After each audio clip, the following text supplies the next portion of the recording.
네, 안녕하세요. 베니싱 연출 성종환입니다. 네, 안녕하세요. 세이세이 하나, 둘, 셋. 예, 베니싱에서 K 역할을 맡은 주민입니다. 네, 의신 역할의 에릭입니다. 안녕하세요. 베니싱에서 윤명열 아키라 키요시 역을 맡고 있는 이용규입니다. 네, 뮤지컬 베니싱은 작년 3월 트라이아웃으로 관객분들을 먼저 만났었는데요. 그때와는 달라진 설정들로 트라이아웃과 본공연에 대한 비교 질문이 굉장히 많아서 이 부분 먼저 이야기해볼까 합니다. 우선 트라이아웃 때와 스토리가 대거 수정되었는데요. 그중 여자 기자 캐릭터가 삭제되고 배경이 경성 한시대로 한정되고 K가 물을 무서워하는 설정이 빠진 이유 등 트라이아웃과 본 공연의 변화에 관해 설명해 주시면 좋을 것 같습니다. 네, 연출님. 네, 오늘 작가님 못 오셔가지고 목소리가 안 나오는 지금 상황이어가지고 그 대신에 굉장히 많은 내용 보내줬거든요. 먼저 읽어드리고 또 생각도 말씀드릴게요. 읽겠습니다. 물에 대한 설정은 브람 스토커에 기반한 설정인데 드라큘라를 말씀하시는 것 같아요. 네, 브람 스토커가 작가님 다 아시죠? 그대로 두기에 여러 논리적인 오류나 걸리는 부분들이 있어 그걸 다 설명하자니 그 정리에 방해가 되고 설명을 안 하자니 의문으로 남는 부분이 있어 정리하게 되었습니다. 예를 들면 관에 흙을 깔고 물을 건넜다 라는 식으로 설명할 수는 있지만 소설이 아닌 무대에서 설명할 만한 지점을 찾기 어려웠습니다. 이 극에서는 여러 설정을 적용해보다가 뱀파이어의 몇몇 특성들을 배제하기로 했습니다. 십자가, 마늘에 대한 공포, 거울에 비치지 않는 특징들을 삭제하고 물리적인 특징만을 남겨보았습니다. 햇빛에 노출되면 피부가 타들어가는 것, 흡혈을 하는 것, 뱀파이어가 되기 위해 흡혈을 당한 후 뱀파이어의 피를 마셔야 되는 것, 그리고 신체적인 운동 능력이 월등한 것, 그 외에 어둠 속에서 빠르게 상처가 재생되는 것, 네, 이런 약간 이과적인 물리적인 특성들만 배워봤습니다. 그 다음에 경성에 관한 부분도 말씀해 주셨는데요. 의신이 가진 의학에 대한 한없는 믿음은 당시 처음 문물이 들어와 모든 것에 새로운 가능성이 열린 현대 초입, 증류의 기세가 있어 가능한 것 같아요. 조선시대부터 혼자 살아온 뱀파이어라는 설정이나 뱀파이어에 대한 기존의 미장센을 걷어버리는 것도 그 시대라 가능할 수 있고요. 당시 연구하던 고생학도 피와 기질에 대한 연구와 관계가 많은데 콜레라가 고용에게 잘 발견되는 병이기도 하다고 적어주셨고요. 다음 혹시 기회가 된다면 이런 면도 잘 녹여보고 싶네요. 적어주셨습니다. 저는 처음 대본을 받았을 때 솔직히 이게 무슨 내용이지? 라는 생각했어요. 잘 모르겠더라고요. 제가 이야기에 조금 너무 많은 이야기, 제가 뱀파이어물에 대한 좀 많이 보지 않았어서 그런지 몰라도 되게 질문들이 많이 생기는 대본이었어요. 그래서 작가님과 근데 트라이아웃을 제가 못 봐가지고 그때 또 어떤 점들이 좋았고 그걸 비교해서 어떻게 바꿨다라고 접근하기엔 좀 그렇고 제가 처음 받았던 대본을 기준으로 과연 뱀파이어, 경성시대 뱀파이어 이야기 너무 흥미롭고 쭉쭉 읽었는데 질문들이 굉장히 많아지는 대본이어서 그런 질문들을 하나하나 작가님과 이제 주고받는 과정에 좀 이해가 어려운 부분들은 삭제되거나 압축되거나 했던 과정이 있었던 것 같아요. 그런 면에서 어떤 여자 캐릭터의 존재에 어떤 이유도 듣게 되고 그런 과정 속에서 됐던 것 같고 시간이 굉장히 시간을 꿰뚫고 이제 해방 이후에도 현대까지 나오는 그 과정이 저한테는 조금 맥이 잘 짚히지가 않더라고요. 그런 부분들에서도 대화가 있었고 또 뱀파이어의 특성 같은 경우도 사실 그 뱀파이어물이 참고할 만한 작품이 굉장히 많더라고요. 근데 그 작품마다의 규칙이 또 다 다르더라고요. 그래서 어떤 작품에서 막 날아오르기도 하고 그 배우들 이 이야기도 참 연습 과정에 많이 얘기했던 것 같아요. 과연 우리가 어떤 능력이 있는 주광이 같은 경우는 막 사라지고 싶다고 그러더라고요. 이렇게 그런 지문도 비슷하게 있어서 본인은 이렇게 사라지고 근데 그걸 내가 무대에서 연출할 수가 없다 그런 이야기도 나오는데 최대한 의신의 입장에서 뭔가 다뤄질 수 있는 유전적인 변형 특징으로 접근해서 그래서 똑같은 존재지만 약간 우리 작품 안에서 V자라는 규칙이 있죠. 그 규칙 안에서 조금 달라질 수 있는 부분들만 이렇게 한정해서 표현했던 것 같아요. 그런 면에서 그 노를 구성하는 설정으로 빠지게 될 부분이 있습니다. 그리고 트라이아웃 때는 외로움이라는 감정을 서로 이해하는 것에 대해 중점을 두었다면 본 공연은 서로의 상황을 이해하는 것에 중점을 두고 있는 것 같다고 말씀을 하시더라고요. 그게 변화를 주게 된 가장 큰 이유는 무엇이었을까요? 저 다음에 배워도 수선이 있는 거죠? 네, 그럼요. 지루하진 않으시냐? 네. 먼저 작가님 답변을 읽겠습니다. 쓰인 대로 읽겠습니다. 가장 큰 이유는 네오이다. 사실 베니 씨는 원래 뱀파이어의 장르라는 제목에 10명이 등장하는 미지와 K의 로맨스도 있고 현대병원의 의료 비리도 다룬 그때도 명연은 있었다. 바로 밝고 코믹한 현대물이었는데 그때도 나쁜 아이였나. 이 이야기가 4명으로 압축된 트라이아웃을 거쳐서 제작사와 연출가의 의견으로 인물이 3명으로 축소되고 시간도 한정된 현재의 베니싱이 되었다. 현대의 관조적인 시선을 담당하는 미지가 사라지고 이런저런 설정이 달라지면서 근원적인 외로움을 다룬 표현이 좀 어려워졌다. 그러면서 3명의 상황이나 이야기에 맞춰 타인에 대한 이해 쪽으로 집중했고 창작 과정에서 이쪽에 대한 공감대가 커지면서 이 주제에 더 집중하게 되었다라고 적어주셨어요. 사실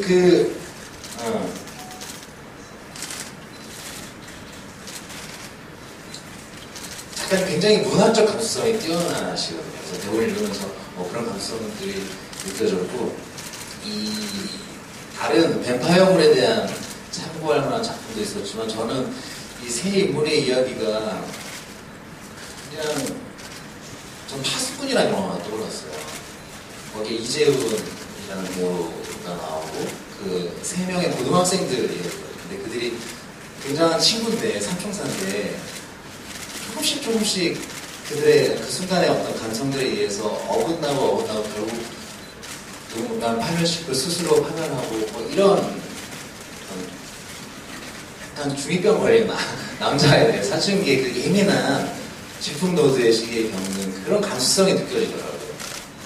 그 베니싱 대본을 받았을 때 제가 봤던 버전은 모르겠어요. 트라이아웃에서 얼마나 바뀐 버전인지 모르겠지만 제가 받은 대본에서는 이 세 인물이 이렇게 섬세하고 예민한 어떤 감성들로 어긋나고 뭔가 숨을 뻗고 거두고 핥히고 또 움츠러들고 이런 과정들 속에서 그 과정을 좀 섬세하게 다뤘으면 좋겠다. 이것이 작가님과 이야기 도중에 타인에 대한 이해, 쉽게 오해하고 또 어렵게 이해하고 아마 작가님 이 뒤에도 좀 적어준 내용을 아까 봤는데 그것은 거의 불가능하지 않은가 타인에 대한 완전한 이해는 그런 경우도 좀 달아주셨는데 그런 쪽에 공감이 이루어져서 물론 그런데 저는 여기 외로움이란 감정에 대한 중점도 여전히 좀 포함해서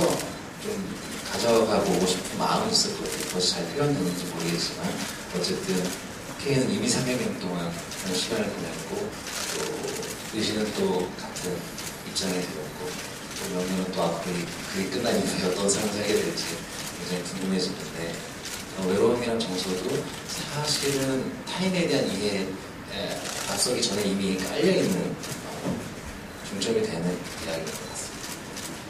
네, 그러면 유일하게 트라이아웃 때부터 참여해주신 배우분이 계신데요. 그게 수정되면서 K의 캐릭터도 많이 바뀌었을 것 같아요. 본 공연 K를 만들면서 어떤 부분을 가장 신경 쓰셨는지 궁금합니다. 김민재 배우님. 네, 사실 신경을 쓰지 않았습니다. 이 말이 되게 무심하게 들리실 것 같은데 이런 인물이 이렇게 보였으면 좋겠다라는 생각은 사실 평소에도 작업할 때는 하지는 않아요. 그래서 항상 제가 생각하는 거는 어떤 인물이든 내 옆에 있는 존재로서 확인을 했을 때 어떻게 반응할까? 이런 역사를 가진 인물이 어떻게 살았고 이런 역사를 가진 인물이라면 지금 내 눈앞에서 어떤 반응을 보일까? 어떤 시간대에는 어떤 반응일까? 어디에선 어떤 반응일까가 사실 저한테는 제일 중요한 것 같아요. 그래서 저 주민진도 부모님 앞에서, 친구들 앞에서, 친한 친구들 앞에서의 모습이 계속 달라지듯이 K라면 어떤 상황에서 어떻게 변해갈까가 저한테 제일 중요했고 그래서 억지로 트라이아웃 때와 바꿔야지 이런 생각을 한 적도 없고요. 그래서 어쨌든 좀 굉장히 너무 좋은 역할이잖아요. 배우한테 욕심나는 인간이 아닌 존재. 그래서 저는 이제 만화 혹은 미술, 뭐 조각 이런 걸 다 너무 좋아하는데 그런 것들이 좀 K 안에 담겼으면 좋겠다라는 마음에서 작업을 했던 것 같아요. 그래서 뭐 무대 어딘가에서 서 있을 때만으로 그 서 있는 모습만으로도 어떤 게 좀 느껴졌으면 좋겠고 어떤 그냥 미술적으로도. 네. 그래서 K가 나와 있는 동안은 굳이 신경을 썼다라고 하나로 축소를 한다면 K가 나와 있는 순간에는 그거 자체가 어떤 동사나 감정이었으면 좋겠다. 네. 동사, 그렇죠. 그랬으면 좋겠다 라고 생각을 해서 열심히 만들어 봤는데 고맙습니다. 네.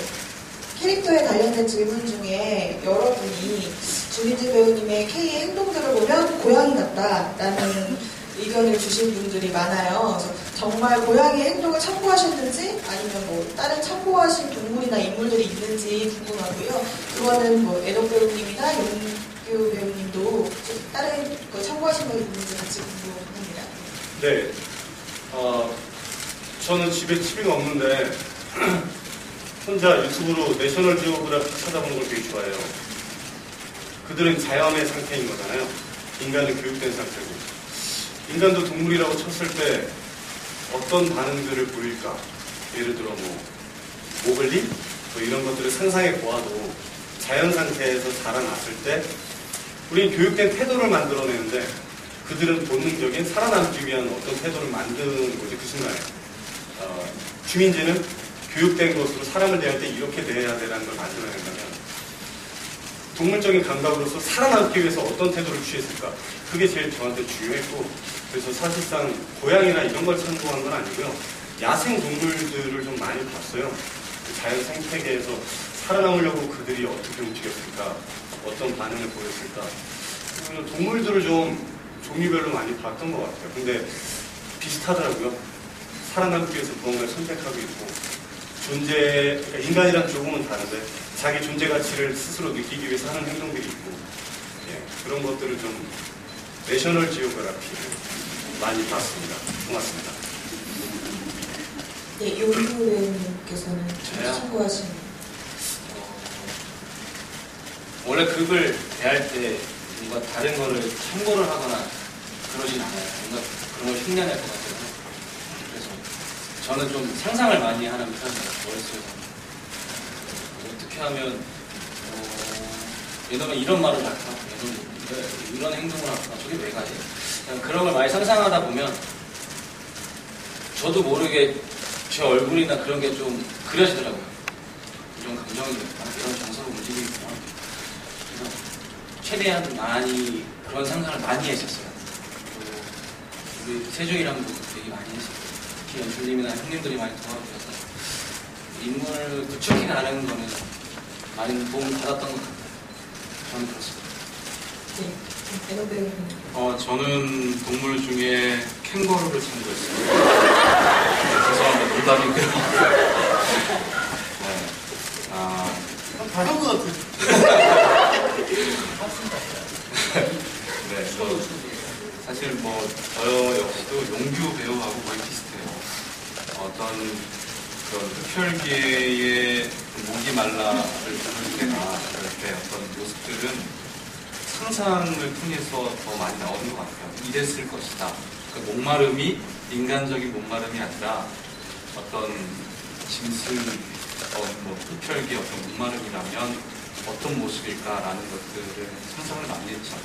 저기 벽 잡고서 이렇게 돌렸다가 뭐 이런 것들 많이 했어요. 표정도 막 이렇게 지었다가 집에서 제가 그러고 있으니까 어머니가 뭐 하냐고. 네, 그렇게 했습니다. 네, 베니 씨는 초반에 프리뷰 기간이 있었는데요. 프리뷰 기간 동안에도 조금씩 공연이 보완되고 수정되었어요. 그 중에서 명렬히 인정받고 싶어서라는 추가된 대사에 대한 질문이 많이 있었습니다. 굳이 대사로 추가하신 이유가 따로 있으실까요? 그러니까 프리뷰를 하고 나서 주변 지인분들이나 팬분들이랑 얘기해 주셨던 게 그거였어요. 대변해요, 얘는. 중간에 왜 갑자기 저렇게 나쁜 애로 변하는 거야? 이 얘기가 너무 많아서 연출이나 형들이랑 이제 또 공연 와가지고 그런 연습실에서 많은 그런 고민이 있었거든요. 저희는 또 안에 내재된 게 많다 보니까 이 정도면 비춰질 수 있겠구나라고 생각을 했는데 뭔가 텍스트나 뭔가 어떤 장면으로 인해서 그런 게 표현이 안 되다 보니까 제가 갖고 있는 트라우마를 전달할 수 있는 방법이 없더라고요. 그래서 프리뷰 지나고 연출님이랑 뭐 형들이랑 또 이렇게 얘기하면서 뭐 성공하고 싶다. 얘가 뭐 하고 있는 형을 닮고 싶어서 이런 말을 했었었는데 명렬이 갖고 있는 트라우마에 대한 걸 더 부각시키기 위해서는 성공하는 것보다는 의학계에서 이제 형 의신이 형한테 인정받고 싶고 그리고 사랑하는 가족들 전 사랑하지만 가족들은 저를 사랑을 안 해요. 그래서 사랑을 못 받고 자란 아이기 때문에 그런 걸 형한테 더 찾으려고 노력했던 그 아이라고 생각을 했거든요. 그래서 형이 저를 좀 밀어냈을 때 저도 어쩔 수 없이 그런 선택을 할 수밖에 없는 그러니까 어떻게 보면 가장 인간적으로 봤을 때 어두운 면을 많이 갖고 있는 아이예요. 원래 아이 같은 경우는 모든 사람은 집안에서부터 어릴 때부터 받은 가정 환경이나 뭐 그런 교육으로 인성이 잡히잖아요. 근데 얘는 그런 게 안 돼 있는 아이 같아서 인정받고 싶어서 라는 단어를 선택했던 것 같아요. 얘 마음은 순수했던 마음이지만 결과적으로 많이 비뚤어진 거예요. 그래서 그 단어를 선택했던 것 같아요. 말 잘하고 있네요. 네, 잘하고 계십니다. 그리고 모든 공연이 그렇듯이 같은 캐릭터여도 어떤 배우가 연기하느냐에 따라 다른 느낌을 받는데요. 베니 씨가 볼 때마다 새롭다는 말씀을 많이들 해주시더라고요. 그리고 떠올리다 보니까 두 배우의 다른 점을 찾는 재미도 있는 것 같습니다. 그 중에 의신이 K에게 V인자를 설명해주는 부분이 있는데 어떻게 보면 K에 대한 가장 중요한 부분이고 그에 따라 해석이 달라질 수 있는 부분인데 V인자에 대한 설명이 다른 이유가 무엇인지 궁금하다고 하십니다. 먼저는 연출님께서 허락해 주시지 않으면 그렇게 하지 못하겠죠. 열어주셔서 저희가 이렇게 하게 된 거고요. 제가 생각했을 때 이제 저 자신이 세운 논리라는 게 있는데 부족한 지식으로 저희가 세운 논리 안에서 이제 진행을 했던 거거든요. 형님하고도 그런 얘기를 살짝 맞췄는데 그 부분이 약간 의견이 좀 안 맞았던 부분들이 있었고요. 부인자를 결국에는 이제 백혈구에 대한 부분인데 이 백혈구가 없고 있고에 대한 부분이 굉장히 크셨을 거예요. 보셨던 분들은.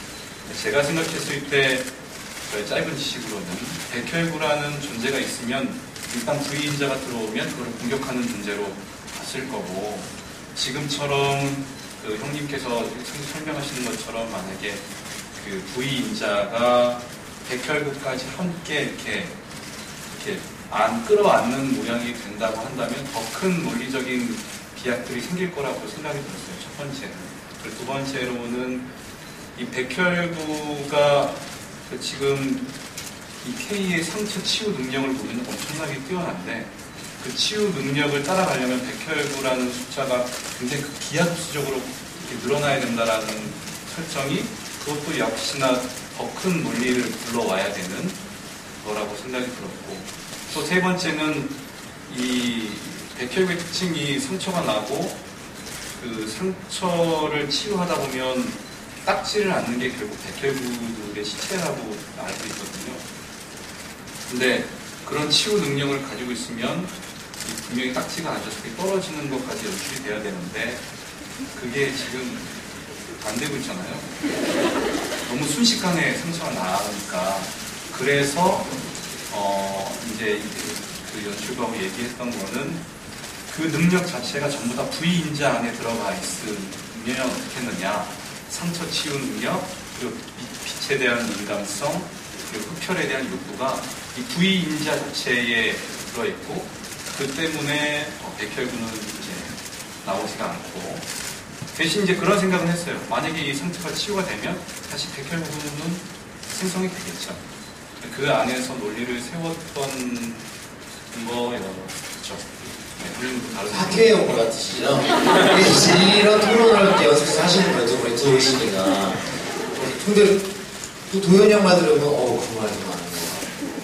또, 다 각자의 이제 이론이 있는데, 저한테 중요했던 거는 의신이를 연기하는 두 배우가 확신 있게 자기 이론을 연기하기를, 그게 제일 중요했던 부분이어서, 사실 이 말도 맞고 저 말도 맞을 수 있을 것 같아서, 본인이 확실히 이야기할 수 있는 그 이론을 말할 수 있게끔 조금 다르게 진행을 하는 것 같습니다. 네. 그리고 K의 초자연적 능력에 대해 문의 주신 분들이 굉장히 많았는데요. K는 초자연적 능력이 있는 캐릭터인가요? 있다면 커튼을 치고 의신에게 굉장히 힘으로 제압을 하잖아요. 그 외에 다른 능력이 있는지, 그리고 있다면 왜 의신은 그 초자연적 능력을 발휘하지 못하는지 궁금합니다. 제가 대답하면 해주세요. 다 해주시면 네. 이 부분에 대해서 연습실에서 정말 토론을 많이 했어요. K의 능력은 어디까지인가? 에 대해서 얘기를 많이 하다가 우리 모두가 좀 하나로 모아진 거는 우리가 정말 현실 세계에 있어도 이상하지 않을 정도까지 만들어보자였어요. 그래서 트라이아웃 때 얘기를 잠깐 해보자면 그때는 제가 막 이렇게 벽을 걸어 다니는 적도 있었고. 정말요? 벽을 걸었다고? 예. 근데 그거는 약간 이제 의신 책상이 있어서 그래서 이렇게 책상을 대고 옆으로 이렇게 걸어 다녔었고. 그러니까 이런 것도 있었고 막 이렇게 물건을 날리는 것도 있고 뭐 최면도 하고 막 있었는데 재밌었는데 이제 여기서 얘기를 하다가 우리 좀 더 현실에 존재할 법한 걸 만들어보자 하다 보니 그러면 커튼이 젖혀진다 이런 것들을 어떻게 설명할 수 있을까요? 의신은 그걸 우연으로 착각할 수도 있어 라고 얘기를 하는 거죠. 그때 얘기를 하다가 그러면 그럴 법하겠다.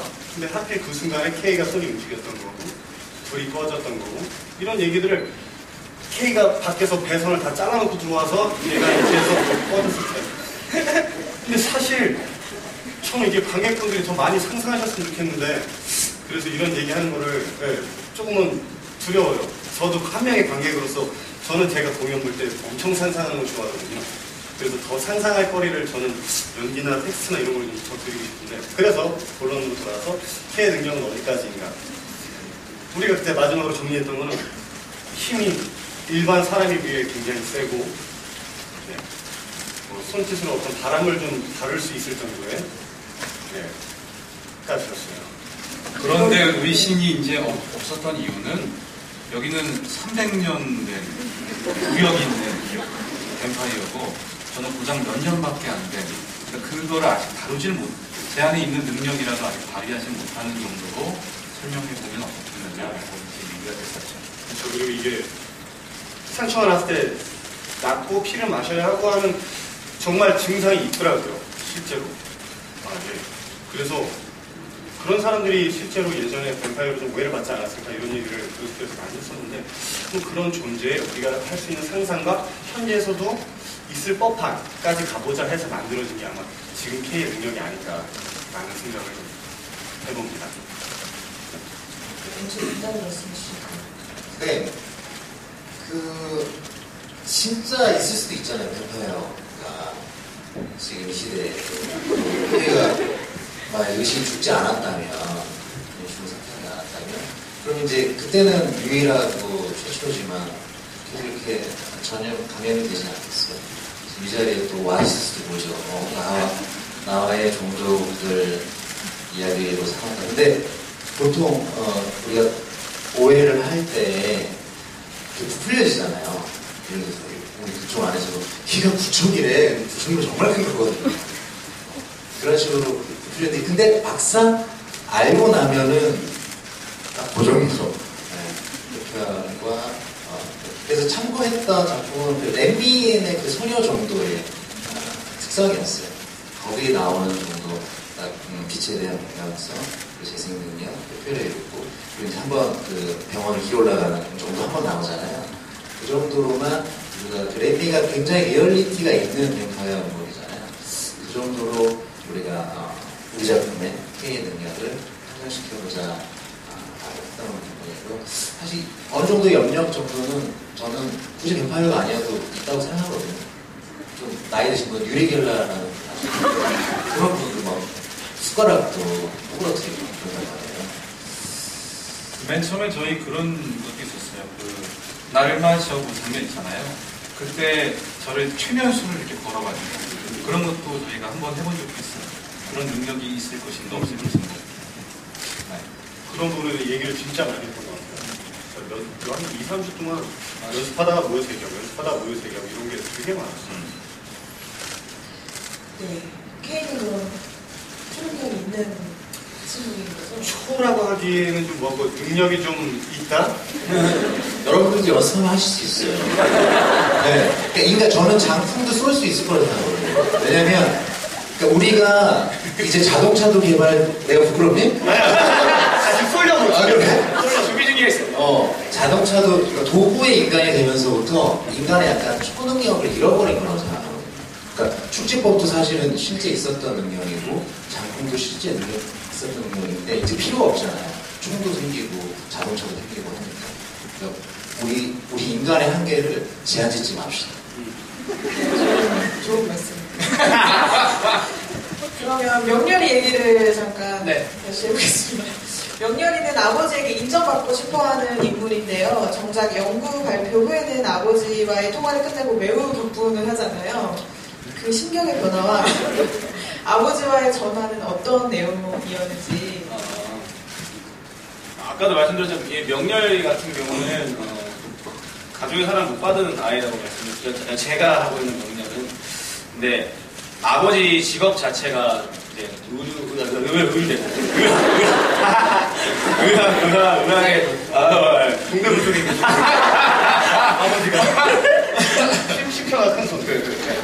의학 종사자인데 거기 좀 디테일하게 해서 생각한 거는 제약회사 사장님이라고 생각을 했어요. 그 아이디어를 준 거는 이제 도현이 형인데 어쨌든 이 부인자를 빼내서 인류한테 이득이 되는 건 영생할 수 있다는 거잖아요. 그리고 다쳐도 다시 회복할 수 있고 그런 걸 알았을 때 제가 그 논문을 발표했다면 아버지 입장에서는 더 프레스를 가했겠죠.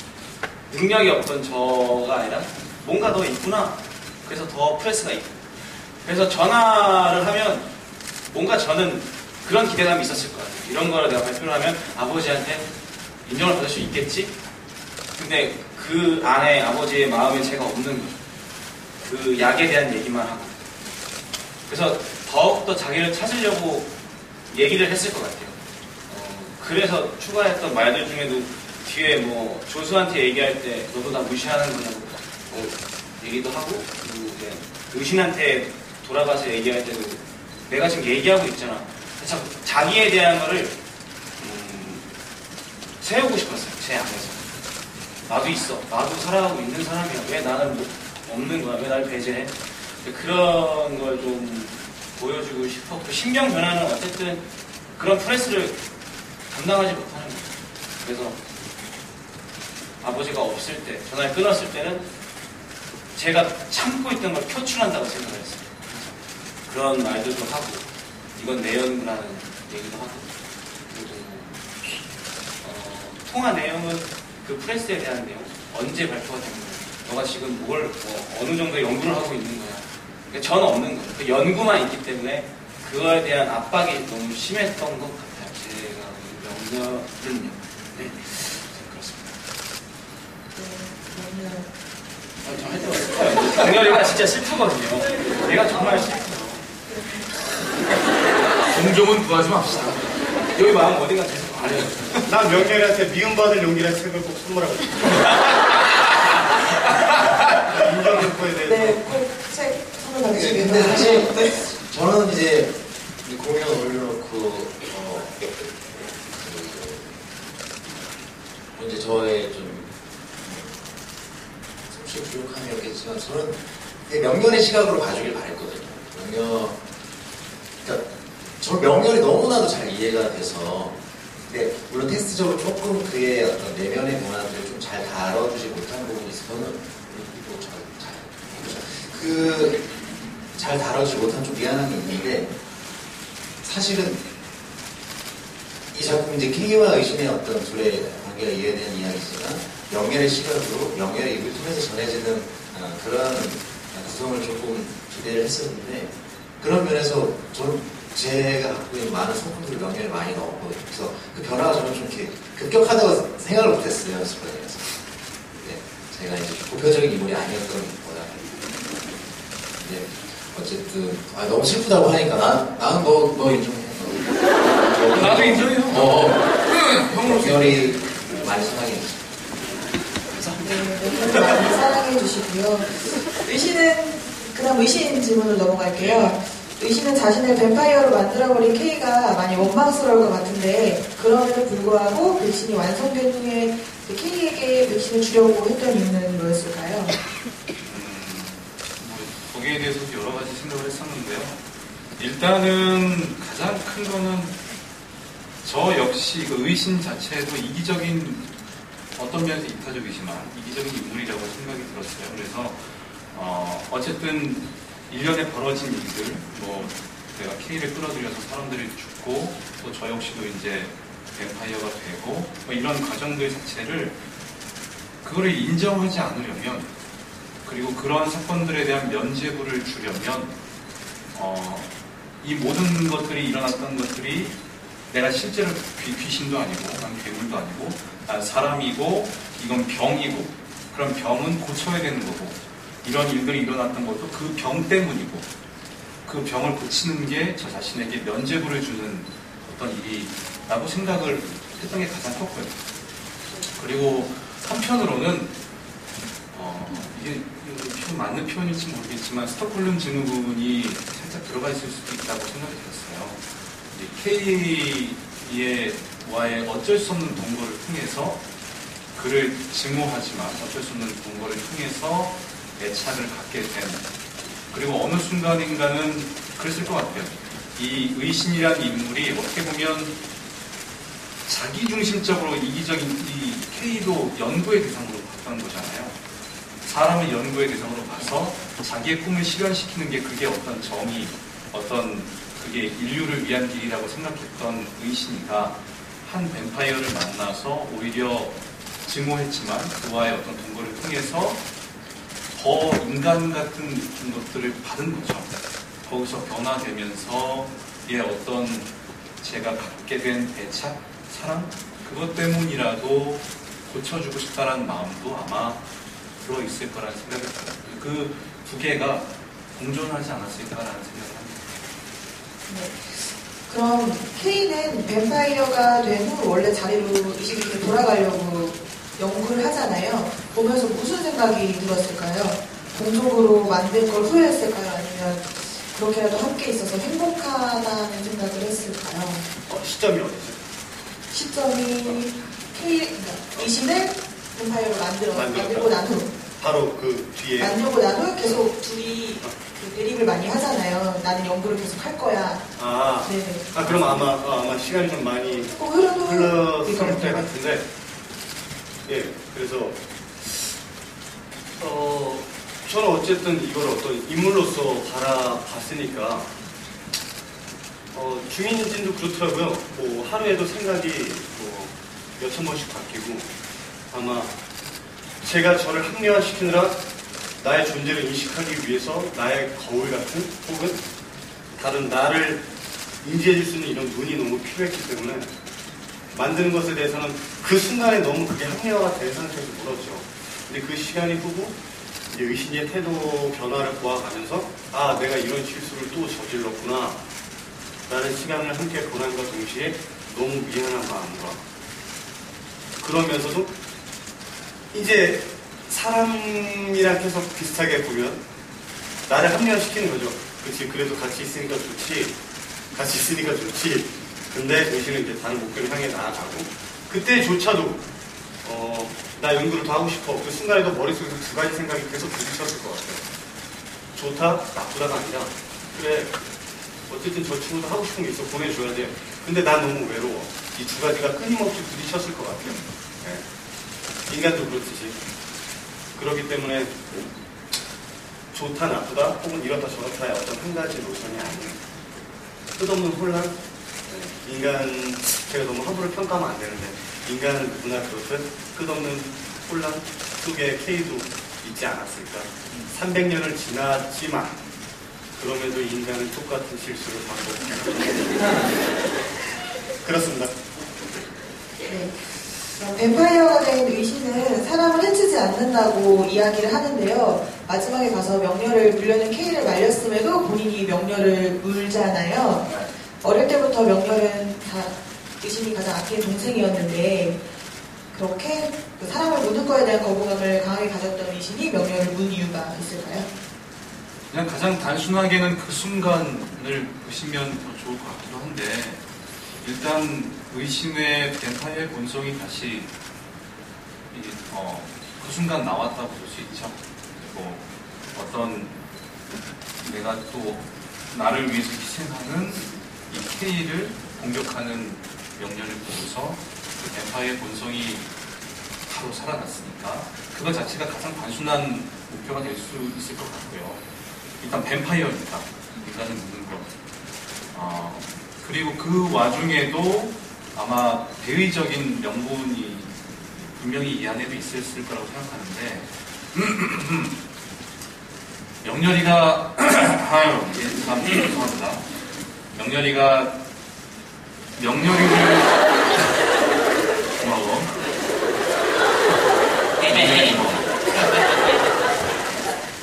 명렬이를 살려둠으로써 앞으로 벌어질 일들에 관련된 것들이 또 크겠죠. 더 많은 희생들, 더 많은 사람들이 죽어나가고 이게 큰 병인데 이것들이 퍼질 것에 대한 부분들도 염려가 있었을 것이고 그리고 자기 존재에 대한 부정도 있었을 것이라고 생각이 들어서 그것들을 다 끝내는 어떤 한 방법으로 여기서 더 가면 안 되니까 그래서 명렬을 또 물 수 있었던 게 아닌가라는 생각도 네, 말 잘하고 있죠? 네. 사실 저는 더 매정하게 이거 없애기를 내셨는데 맞아요. 근데 이제 아마 연기 시적 연기를 하시는 배우분들은 이미 이 명렬과의 애착이 제가 생각하는 그냥 바라본 것보다 훨씬 크기 때문에 훨씬 더 거기에 감정적으로 충만하게 표현이 아주 잘 해주고 계시죠. 늘 궁금한 부분이고 마침 지난주 JTBC 전체 관람가라는 프로그램에서 구미호 영화가 함께 나왔어요. 창은 감독이랑. 근데 거기 송재림이 구미호인데 되게 컨셉이 저보다 훨씬 좋은 솜씨로 만들어서 감탄하면서 봤는데 송재림도 이제 붙잡혔어요. 사람을 죽였다는 것 때문에. 근데 이제 앞에 있는 국선 변호사한테 나가시라고. 그때까지는 이제 아주 인간적인 어떤 따뜻한 감성으로 됐는데 결국에는 공효 같은 다음에 그 국선을 죽여버리거든요. 그래서 그 본성, 본인이 갖고 있는 그 본성에 대한 아마 그 얘기가 그 작품이랑 또 잘 연결이 되는 것 같아서 말씀드려봤습니다. 그리고 마지막에 결국 K는 죽음을 선택하잖아요. 죽음을 선택한 이유와 K가 진정으로 바란 것은 무엇이었을까요? 먼저 죽음을 선택했다라고 이렇게 하나를 얘기하기가 조금 저는 어려워요. 뭐냐 하면 K의 입장에서 계속 생각을 해본 건 하나의 인생이 갖고 싶었던 것 같아요. 그러니까 인생이라 하면 왜 이렇게 되게 멋진데?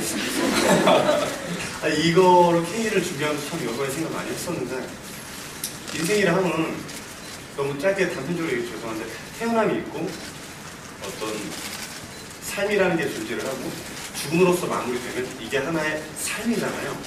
인생이고. 근데 K는 인생이 아닌 거죠. 어느 시점부터는 더 이상 시간도 의미가 없어지고 주위 사람도 의미가 없어지고 존재 가치에 대한 인정도 없어지고 내가 나를 존재를 인정한다고 쳐도 의미라는 걸 찾을 수가 없는 거잖아요. 근데 어쨌든 죽음이라는 걸 가질 수 있게 된다면 하나 인생을 완성시킬 수 있는 너무 얕은 말로 돌파구? 그게 필요했던 것 같아요. 그러니까 퍼즐의 마지막 조각이 하나 필요한데 도저히 찾을 수 없었는데 의신이 그런 존재가 되어줬거든요. 그러니까 선과 악을 어떤 종교적 개념이 아니라 삶의 개념으로 봤을 때 저한테 이득이 되는 선이잖아요. 너무 이기적이긴 하지만 모든 인간으로 단정됐어요. 그냥 나한테 이득이 되는 쪽으로 모든 선택을 하게 되고 K조차도 300년 하면 굉장히 많아 보이지만 비슷한 기업들이 같은 뇌에 저장이 됐을 때 그렇게 길게 느껴졌을까? 그때 당시에도 그냥 너무 외롭고 지쳐있는 어떤 한 존재가 아니었을까? 그래서 의신한테 너무 미안하고 고맙고 여러 가지 마음이 많이 들지만 하나의 인생이 너무 갖고 싶지 않았을까라는 생각이 많이 들었습니다. 그리고 의신도 사람으로 돌아가기 위해 백신 연구를 계속 하지만 K가 옆에서 죽을 때 햇빛 속으로 같이 가는 걸 선택하잖아요. 그 이유와 의신에게 가장 중요하게 생각하는 가치는 무엇이었을까요? 어렵네요. 일단 굉장히 그 죽기 직전 제가 죽음을 선택했었을 때는 복잡한 심정이었을 것 같아요. 그 당시라고 생각해요. 제가 지금 연기하면서 굉장히 복잡 미묘하거든요. 제가 갖게 되는 감정들이. 일단 K를 이제까지 계속 증오의 대상 혹은 고쳐야 되는 대상에서 이 순간 뭔가 하나 깨닫게 되는, 그러니까 이미 그런 마음을 가졌더라도 이 순간 깨닫게 되는 순간이 오거든요. 저희 죽기 직전의 대화 속에서 사랑하는 존재가 그렇게 해서 이제 그게 결국엔 사랑이라고 생각이 드는데, 그 사랑하는 존재가 죽어갔을 때에 느껴지는 어떤 상실감? 그게 굉장히 클 거라고 일단 첫 번째로 생각이 들었고요. 그리고 저희 대화 속에도 그게 있는데 결국 우리 둘뿐이야 뭐 이런 얘기를 한단 말이죠. 그 중에 하나가 죽었을 때 K는 그것을 감당했지만 아직 혼자이지 않았던 의신이 갖게 되는 어떤 그 두려움 뭐 이런 것도 분명히 그 순간에 있었을 거라고 생각이 들고요. 그 외에도 글쎄요. 여러 가지 다양한 어떤 두려움과 걱정이 있었을 거고 스스로에게도 뭐 그런 생각도 들었을 것 같아요.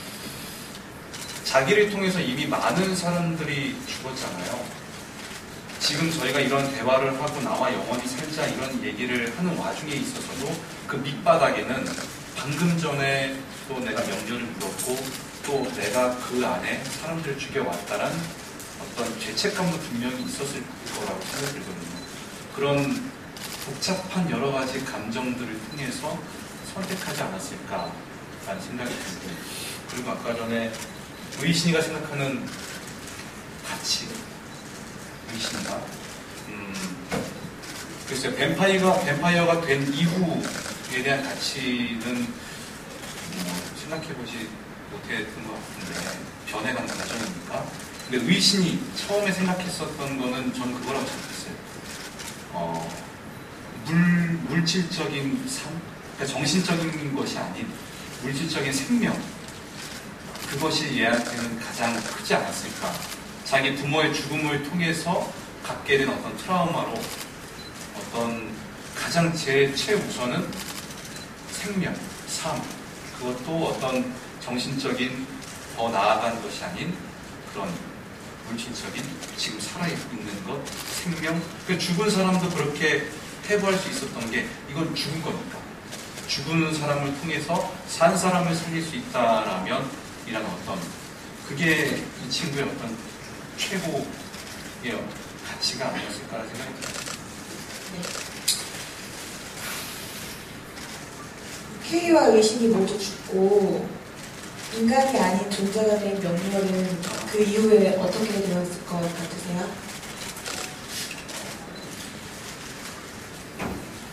그냥 제 머릿속 상상에서는 연습실에서는 쉽게 그냥 한 단어로 피해 축제? 약간 어쨌든 저를 인정해줄 수 있는 사람들은 이제 없는 거잖아요. 내 삶에서. 그러면은 더 이상 삶의 목표가 없다고 생각을 했어요. 싹 다 죽여버려. 그런 생각도 했었어요. 근데 요즘에 계속 공연하면서 느껴지는 거는 되게 외롭더라고요. 그 순간에. 나갈 때도 마찬가지고, 놓여있는 형의 옷을 볼 때도 마찬가지고, 더 이상 나를 인정해줄 수 없다는 건 똑같지만, 자기가 어쨌든 변질돼서 그런 선택을 하게 된 거잖아요. 그런 후회도 있을 것 같고. 그런 걸 다 안고 혼자 살아가지 않았을까, 이렇게. 한번 느껴봐. 몇 년을 살지 모르겠지만, 그게 제가 정말 좋아했던 의시 형을 어쨌든 제 욕심으로 사람들이 다시 붙게 된 거잖아요. 그런 걸 사죄할 수 있는 길이라고 생각할 수 있을 것 같아요. 그래서 인간으로 돌아가기 위한 연구를 하진 않으셨어요? 저는 안 했을 것 같아요. 아, 그럴 능력도. 저는 명렬이가 그렇게 똑똑하다고 생각하지 않습니다. 아니야. 그때 이거 뭐 제 취향으로 한번 연습실에 제안만 했었던 건데 그냥 뭐 저는 맨 마지막에 에필로그 뭐 얘기하다가 그래서 나는 명렬이 지금 2017년에 볼 수 있는 의상을 입고 한번 지나갔으면 좋겠다는 얘기를 많이 했었거든요. 네, 그래서 에필로그에 이렇게 이 시대 공연이 다 끝나버리고 에필로그 커트만 전에 딱 한 장면 2017년에 뭐 이런 걸 입고 지나가는 거랑 뭐 그런 상상을 한번 해본 적은 있었어요. 다시 공연 내용으로 하나 돌아와서요.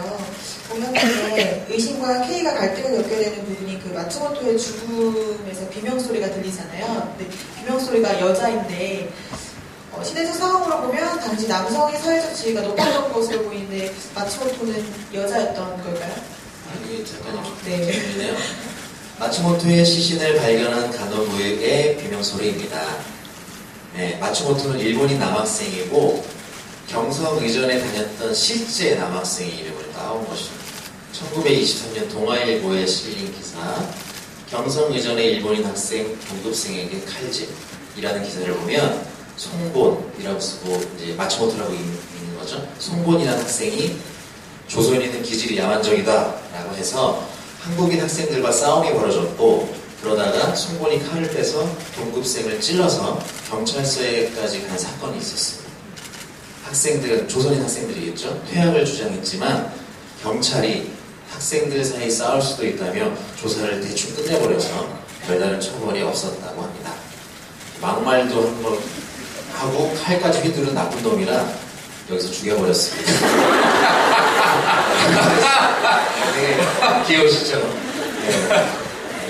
실제 그 목소리는 저희 음악조감독님, 조미연 조감독님 목소리인데 아주 리얼하게 저희 이번에 만든 그 노래 중에 가장 마음에 들어요. 네. 그래서 할 때마다 밖에서 진짜 누가 소리 지르는 것처럼 잘 진행이 된 것 같아요. 마츠모토는 남학생이고, 마츠모토에 대해서 되게 궁금했었어요. 배우들이 마츠모토 한번 만나보고 싶다고. 그래서 회사에 연습실에서 이 마츠모토의 죽음이 시내 여기 들어갔다 저기 들어갔다 굉장히 많은 과정들이 있었는데, 이제 이게 조금 더 큰 의자로 가면 앙상블을 써서 마츠모토랑 조혜경이 맨날 교수도 쓰고 너가 마츠모토구나. 이게 대극장을 가서 배우가 오면 네. 만나고 싶다고. 실제는 남학생입니다. 마츠모토. 그리고 비명소리는 간호부의 비명소리. 네. 그리고 베니싱은 명렬이로 시작하고 명렬이로 끝나잖아요. 중간에 나오는 장면까지 3번 우비를 쓰고 폐가에 들어오는 장면이 있는데 이거는 의도하신 장면이신지 궁금합니다. 연출님. 저는 이제 그거를 3장면을 묶어서 생각하실 줄은 몰랐고, 천둥이 치는 오프닝과 중간은 아주 동일한 상황이고요. 마지막은 이제 모든 상황이 끝난 다음에 한 상황인데 사실은 잘 또 연결이 되는 부분이 있긴 해. 근데 그것이 어떻게 뭐 전달될지는 잘 모르겠지만 그 셋 다 뱀파이어잖아요.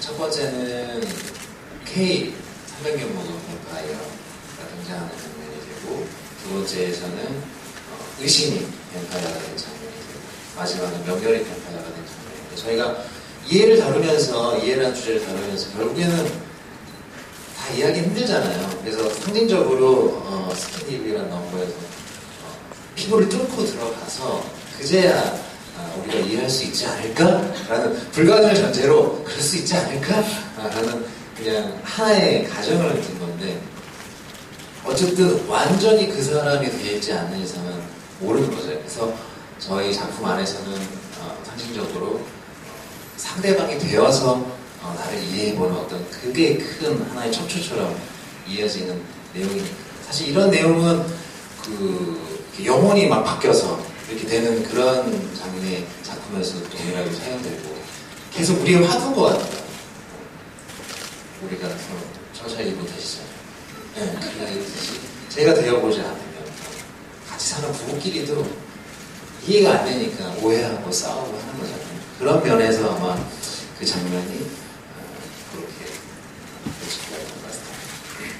네, 그럼 지금까지 사전 질문을 마치고요. 현장 질문에 대해 답변을 해드리는 시간을 가지려고 하는데요. 연출님과 배우분들께서는 여기 준비되어 있는 포스트잇 판에서 질문을 한 개씩 뽑아주셔서 질문을 해주시면 좋을 것 같습니다. 네, 저 뽑아요. 네네네. 재밌는 질문들이 많이 있어요. 이게 랜덤으로 뽑힌 게 아니라 유튜브로 뽑힌 거구나. 네. 뽑아서 질문 읽어주시고 같이 답해주시면 좋을 것 같아요. 명순이.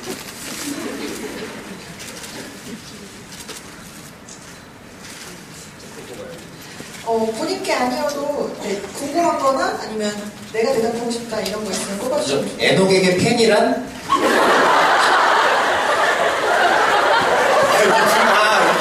주신 거예요. 게임은 아니에요. 이거 오해하신 것 같은데 이 펜이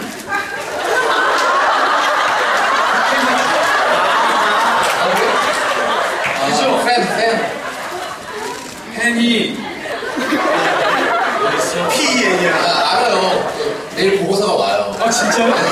보셨어요? 그 부끄러운 순간을? 근데 제 작품에 이런 일이 종종 있어요. 정모 네. 배우. 애증하죠. 네, 회의하고 별반 다를 게 없는 그 순간 정말 별 생각이 들어요. 내가 깨물어서 있을까. 실제로 그렇게 했다라는 배우의 얘기를 들었어요. 예, 펜이 없어서 갑자기 깨물고 썼다는 얘기도 들었고, 아니면 뭐 여기 있는 뭐 이런 게 펜이라고 생각을 하고 쓸까. 그 순간 아마 저의 흔들리는 눈동자를 많이 잡았을 거예요. 정말 너무 난감한 순간이었는데, 예, 어떻게든 그래도 신을 이어가려고 나중에 위로의 박수를 쳐주셔서 참 감사를 했고, 나중에 저 펜이 저쪽에 떨어진 걸 봤을 때 저 펜을 어떻게 네, 혼내고 도대체 무슨 상황이 벌어졌는지는 저는 잘 모르겠습니다. 그래도 이 유명한 사건이 돼서 어느 분이신지 감사합니다. 네. 일단 너 3개 다 해봐. 고르셨어요? 네, 다 고르셨으면 앉아서 답변해볼까요? 네, 저는 형이 줬어요. 명순이 이름의 탄생 비화와 용규 명렬하게 명순이는 명순이. 원래 얘를 명렬이라고 했었어요. 근데 이것도 원래 하려고 한 것도 아니고 공연장 와서 얘가 너무 쓸쓸하게 혼자 저기 앉아있는데 계속 앉아있거든요. 끝날 때까지. 근데 아무도 저를 안 봐요. 그래서 쟤한테 생명을 불어가지고 싶다는 생각 정말 많이 했거든요. 연습실에서 막 팔 뽑히고 발 뽑히고 그래가지고 엄청 고생한 친구예요. 아, 그러면은 명렬은 의심밖에 없잖아요. 주변에 친구가 없을 거라고 생각을 해요. 그리고 친구가 있어도 마음을 안 줄 것 같은데 그런 거 있잖아요. 그런 사람들은 약간 인형 갖고 노는 거 좋아하는 거. 그래서 약간 제 친구라고 생각을 했어요. 뭐 그래서 용규, 명렬에게 명순이는 제 친구입니다. 제 얘기를 가장 잘 들어주고요. 아마 제 얘기를 여기 계신 분들보다 가장 많이 들어주는 것 같아요. 그리고 명순이의 이름의 탄생 비화는 어쨌든 그래서 명렬이라고 이름을 줬는데 저는 몰랐어요. 저 뼈가 여자 뼈인 줄. 저 뼈가 여자 뼈래요. 그래서 아 그러면 명렬이 하면 안 되겠다. 그래서 뭐 하지? 하다가 명순이 할까? 그래서 명순이 하게 됐어요. 그래서 왜 저렇게 다리를 꼬고 항상 앉아있는 제 친구 명순이 많이 사랑해주세요. 그리고 응급수술 이후 명렬이가 경찰에게 메스를 넘겨준 이후 굳이 의신에게 도망치라고 하는 이유는 무엇인가요? 초반에는 어쨌든 그런 중간중간에 변해가는 과정이 제 안에서는 뭔가 확립이 됐었는데 그게 잘 비춰지지 않았던 것 같아요. 그래서 많이 고민하고 지금도 고민하고 있고 아마 이번 주 막고까지도 계속 고민하고 수정할 거 있으면 수정하고 할 것 같긴 한데 뭔가 자기가 생각했을 때 명렬 입장에서 처음으로 자기 의지대로 한 행동이라고 생각을 했어요. 그 메스를 건네주기, 내 욕심을 채우기 위해서 항상 누군가의 욕심을 채우려고만 했던, 이용만 당했던 명렬이가 그래 이제 형은 감염도 됐고 더 이상 의사를 할 수도 없고 나는 이제 그런 형을 밀어낼 수 있는 기회가 이때밖에 없을 거라는 생각이 어느 순간 들었을 것 같거든요. 왜냐면 내 욕심은 인정받는 거지만 아버지한테 인정받는 게 큰 거니까. 그래서 형을 밀어내게 되죠. 이로써. 그리고 내려와서는 더 확실하게 형을 쫓아내는 거죠. 그래서 그때부터 약간 얘 마음의 신병 변화가 엄청 180도 확 바뀐다고 생각을 했어요. 그리고 또 하나 여지를 갖고 있는 건 그거예요. 추후에 내가 이 사람한테 내가 정말 존경했던 이 형한테 다시 돌아갔을 때 여지를 남겨줄 수 있는 방법. 모든 건 설계지만, 제가 생각해놓은 설계지만 여지를 줄 수 있다는 것까지 생각할 수 있었을 것 같아요. 잔머리가 엄청 좋은 거예요. 미안해요, 여기까지 해서. 그럼 저는 답변 그렇게 하겠습니다. 네, 그럼 애독군. 네, 저는 그 많은 분들이 팬에 대해서 이렇게 질문을 해주셨네요. 그리고 아까 답변을 해드렸으니까 마지막 실험 후 K의 환청이 들리는데 저는 가끔 널 인정해로 들릴 때가 있고 너도 인정해로도 들릴 때가 있거든요. 실제는 어떤 건지 배우님의 생각이 궁금합니다 라고 했는데 널 인정해라는 게 원래 녹음된 파일은 맞고요.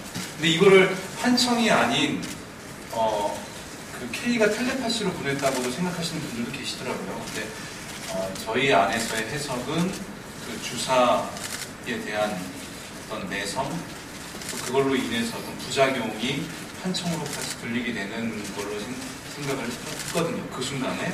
그리고 그 환청이라는 부분들은 결국 제 안에 제가 저에게 주는 어떤 메시지, 그 K한테 들었더라도 저 자신이 저 자신의 생각하는 또 다른 내가 나에게 주는 메시지라고도 생각을 했고요.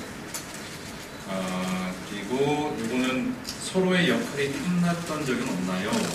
자신이 다른 역을 만난다면 어떤 모습을 보여줄지라는 질문을 해주셨는데 저는 이제 연습하면서는 K가 너무 하고 싶더라고요. 세상에 제가 열심히 한 이만큼 5분 분량 혼자 다 얘기해 놓으면 혼자 이걸로 혼자 시선을 다 가져가니까 아니 이런 꿀 같은 게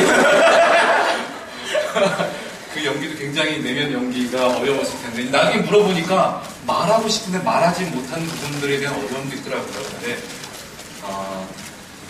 그 스킨딥, 나를 마셔 이런 부분들은 배우라면 누구나 좀 탐낼 만한 그 장면이 아니었나 라는 생각이 들고요. 명렬은 제가 생각해도 정말 어려운 역할이거든요. 그래서 이 역할은 우리 용규가 하는 게 좋은 것 같습니다. 네. 저는 평은요. 저는 기회가 된다면 명령을 해보고 싶습니다. 그럼 내가 뭐가 돼? 한 캥거루. 저는 명령 같은 역할을 되게 좋아해요. 저는 어떤 한 인물의 한 인물로서 다양한 걸 가져가는 걸 너무 좋아해서 그런 걸 상상하는 것도 너무 좋아하고. 네. 알렉스였잖아요.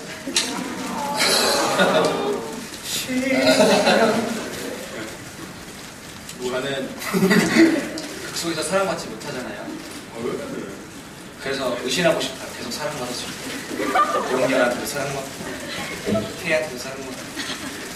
녹록지 않아. 노경이라서.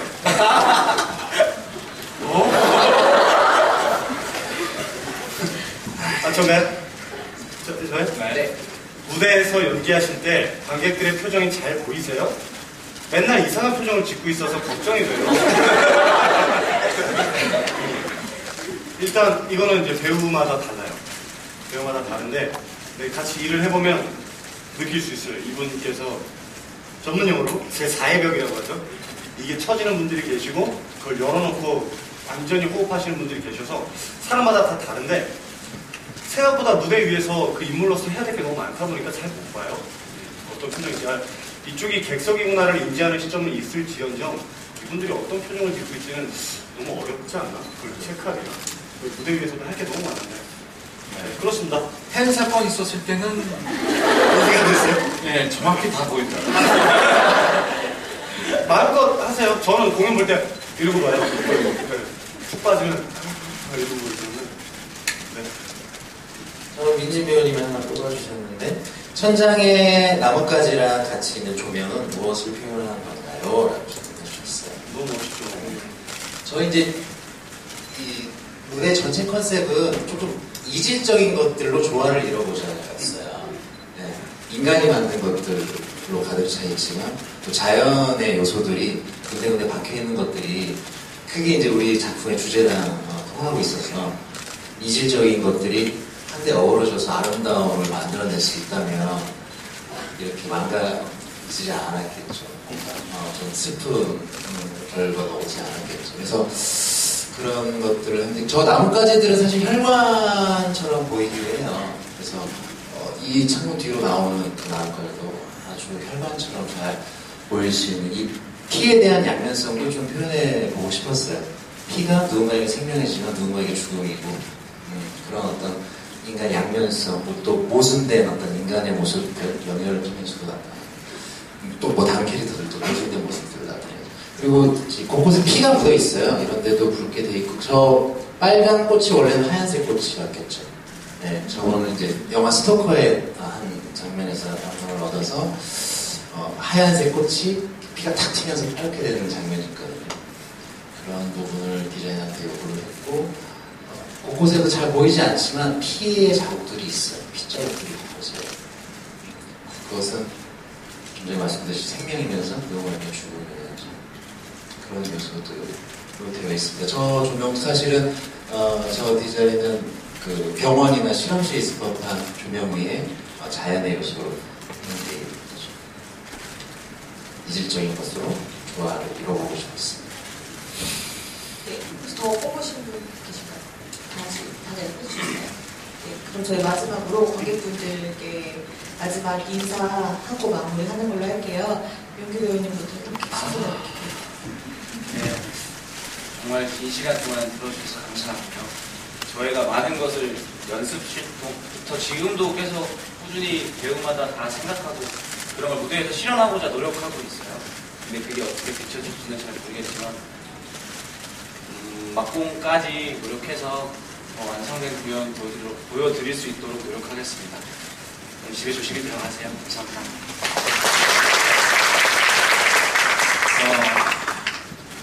저희가 처음 시작했을 때 좀 많이 힘들었거든요.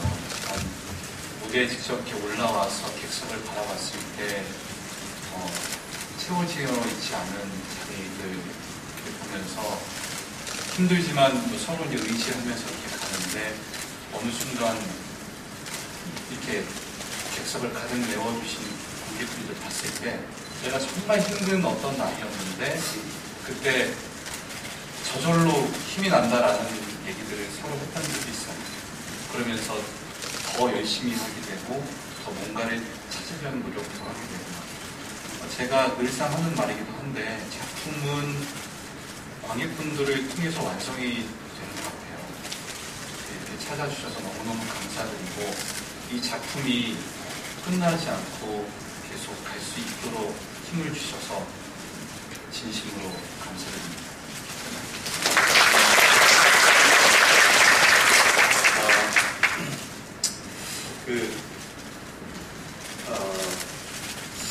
어쨌든 인생은 한 번 사는 거니까 좀 재밌게 살려고 노력을 좀 많이 하는데요. 주민지기가요. 네. 한 번이잖아요. 네. 여러분들은 여기에 와주셨고, 네. 이거는 이제 절대 바뀔 수가 없는 거예요. 2017년도에 12월 5일이죠. 5일에 이 시간에 우리가 여기 함께 있었다는 거는 도저히 우리가 바꿀 수가 없는 아주 이 순간을 다 다르게 기억하겠죠. 여기 계신 수만큼. 하지만 우리 분명히 여기 함께 있었고 그 사실에 대해서 진심으로 너무너무 감사드립니다. 네. 인생이 왔어요. 이렇게 많은 인생이. 이게 진짜 너무 대단한 거예요. 진짜로. 너무너무 감사드리고요. 남은 공연으로서 정말 열심히 해서 보답할게요. 네. 아플 시간도 없이, 지칠 시간도 없이, 여러분들, 여기 와주신 여러분들 위해서, 네. 사생활이고 뭐고 없이, 그냥 진짜 열심히 하겠습니다. 감사합니다. 공연 올려놓고, 굉장히 괴로웠어요. 그간에 지금까지 반성과 성찰의 시간을 보내고 있는데, 굉장히 열심히 했거든요, 사실은. 거의 하루 3-4시간, 하나 배우들과 문자 주고 다니면서 굉장히 열심히 했는데, 사실은 이제 평가가 그렇게 좋지 않아가지고, 죄송스럽기도 하고, 좀 슬프더라고요. 되게 많은 사람이 노력한 결과에, 솜씨가 부족했나, 왜 이렇게 나는 실력이 이거밖에 안 되나라는 괴로움 때문에, 너무 자괴감 들고, 산에 들어가고 싶고 그렇더라고요. 근데, 어느 순간부터, 이제 명렬의 가사 중에 있잖아요. 나는 지나쳤고, 그는 마주쳤어. 그러니까, 누군가는 그냥 지나쳐서 다시 안 찾아주신 분들도 계시지만, 또 그분들도 당연히 그런 이유들로 인해서. 근데 여러분들 마주쳐 주셔서 손 내밀어 주시고, 또 관계를 맺어주시고, 함께 오늘 순간이라는 단어가 굉장히 많았는데, 순간들을 만들어 주시고, 또 의신이를 얘기해 주시고, K를 얘기해 주시고, 또 명렬이를 얘기해 주시고, 그러면서 사실은 또 하나의 드라마가 만들어지는 걸 목격하면서 굉장히 감동스럽더라고요. 그러면서 또 오늘 이렇게 또 가득 메워주시는 여러분들이, 사실 제가 이 작품을 준비하면서 관객들의 어떤 그 외로움과 관계에서 이해받고 싶은 이 감성을 힐링해주고 싶다라는 생각을 했는데, 오히려 제가 이제 관객들의 어떤 그 열정과 그런 참여에 의해서 굉장히 힐링되는 그 순간이 됐어요. 어쨌든 제가 전에 듣기로는 또 베니 씨이 또 잘 된다면 또 관객들을 찾아갈 그런 기회가 주어질지도 모르겠는데, 그때가 되었을 때는 좀 더 여러분들이 더 마주치고 더 선배님도 더 함께 나눌 수 있는 좋은 또 공연으로 되어지기를 기대하고, 저도 미니 씨가 얘기했던 것처럼 더 공부하고 더 해서 더 열심히 또 만들어 보겠습니다. 감사합니다.